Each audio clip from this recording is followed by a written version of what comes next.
Hi,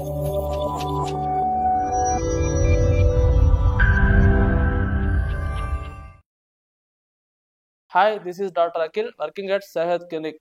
ఇవాళ వీడియోలో dandruff కి స్కాల్ప్ సోరియాసిస్ కున్న తేడా ఏంటో ఈ వీడియోలో తెలుసుకుందాం. ఈ వీడియో లాస్ట్ వరకు చూడండి. స్కాల్ప్ సోరియాసిస్ కి అవసరమయ్యే top 3 remedies, natural remedies last లో చెప్తాను. చాలా మంది స్కాల్ప్ సోరియాసిస్ ఇనిషియల్ స్టేజ్ లో ఉన్నప్పుడు డాండ్రఫ్ అనుకుని నిమ్మకాయలు, పెరుగు లాంటివి పెడుతుంటారు. వీటి వల్ల పెద్ద రిజల్ట్స్ అనేవి రావు. అసలు ఈ స్కాల్ప్ సోరియాసిస్ డాండ్రఫ్ ని ఎలా ఐడెంటిఫై చేయాలి? మెయిన్ గా డాండ్రఫ్ అనేది ఫ్లేక్స్ అనేవి చాలా చిన్నగా ఉంటాయి అనమాట. తలలో అక్కడక్కడ ఉంటాయి, స్కాల్ప్ కి అంత డీప్ గా అటాచ్ అవ్వవు అనమాట. ఇవి ఎలా ఉంటాయంటే మన తల మీద పౌడర్ చిరితే ఎలా ఉంటుందో అలా ఉంటది అనమాట. అదే సోరియాసిస్ విషయానికి వచ్చేస్తే ఈ ఫ్లేక్స్ అనేవి స్కాల్ప్ కి చాలా టైట్ గా అటాచ్ అవుతాయి. మనం ఎప్పుడైనా వాటిని పీకాలనుకున్నప్పుడు ట్రై చేస్తే ఏమవుతుందంటే బ్లీడింగ్ అయ్యే ఛాన్సెస్ చాలా ఎక్కువగా ఉంటాయి. అలాగే డాండ్రఫ్ లో ఇచ్చింగ్ అనేది చాలా తక్కువగా ఉంటదండి. ఇరిటేషన్ కూడా చాలా తక్కువగా ఉంటది.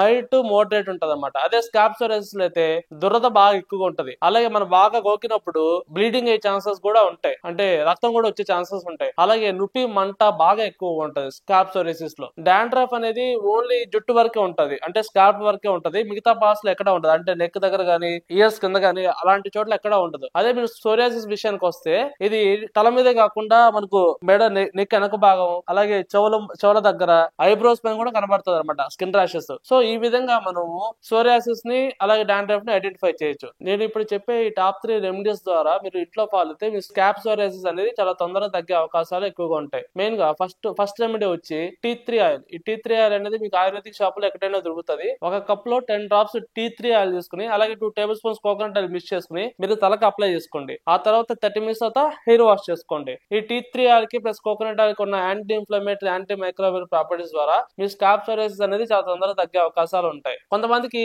ఈ టీ3 ఆయిల్ అనేది పడదు. అలాంటి వాళ్ళు ఏం చేస్తారంటే ఆ టీ3 ఆయిల్ అనేది చేయికి అప్లై చేసుకుని ఒక 10 to 15 మినిట్స్ వెయిట్ చేయండి. ఒకవేళ మీకు ఎక్కడైనా ర్యాష్ రాలేదంటే మీరు తలకు అప్లై చేసుకోవచ్చు అనమాట. ఎటువంటి సైడ్ ఎఫెక్ట్స్ ఉండవు. అలాగే అలోవెరా జెల్. ఈ అలోవెరా జెల్ అనేది మీరు డైరెక్ట్ గా హెయిర్ కి అప్లై చేయడం వల్ల ఇచ్చింగ్ గానీ, ఇన్ఫ్లమేషన్ అంటే దురద గానీ, ఇన్ఫ్లమేషన్ అనేది చాలా తొందరగా తగ్గే అవకాశాలు ఉంటాయి. ఇది 30 మినిట్స్ నుంచి 1 అవర్ వరకు అప్లై చేసుకోవాలి. ఆ తర్వాత హెయిర్ వాష్ చేసుకోవచ్చు. ఈ aloe vera gel weekly 1 or 2 times పెట్టుకోవచ్చు అనమాట. అలాగే నేను ఫస్ట్ చెప్పిన ఈ రెమెడీ ఉంది కదా టీ3 ఆయిల్ అనేది మీరు వీక్లీ వన్స్ టెస్ట్ చేసుకోవచ్చు అనమాట. థర్డ్ రెమెడీ వచ్చి ఎప్సామ్ సాల్ట్ వాడండి. ఒక 2 టేబుల్ స్పూన్స్ ఎప్సామ్ సాల్ట్ తీసుకుని ఒక హాట్ వాటర్ బకెట్ లో వేసుకుని మీరు డైలీ హెడ్ వాష్ చేయడం వల్ల మీ స్కాల్ప్ సోరియాసిస్ అనేది చాలా తొందరగా తగ్గుతుంది. ఈ విషయం అమెరికన్ అకాడమీ ఆఫ్ డెర్మటాలజీ వాళ్ళు కూడా చెప్పారు. దీనికి మెయిన్ కారణం ఏంటంటే ఎప్సామ్ సాల్ట్ లో యాంటీ ఇన్ఫ్లమేటరీ ఎఫెక్ట్ ఉంటది అనమాట. ఎవరైతే ఈ స్కాల్ప్ సోరియాసిస్ సఫర్ అవుతున్నారో ఒక్కసారి మా సెహెల్త్ క్లినిక్ ని విజిట్ చేయండి. మీకు పర్మనెంట్ సొల్యూషన్ దొరుకుతుంది.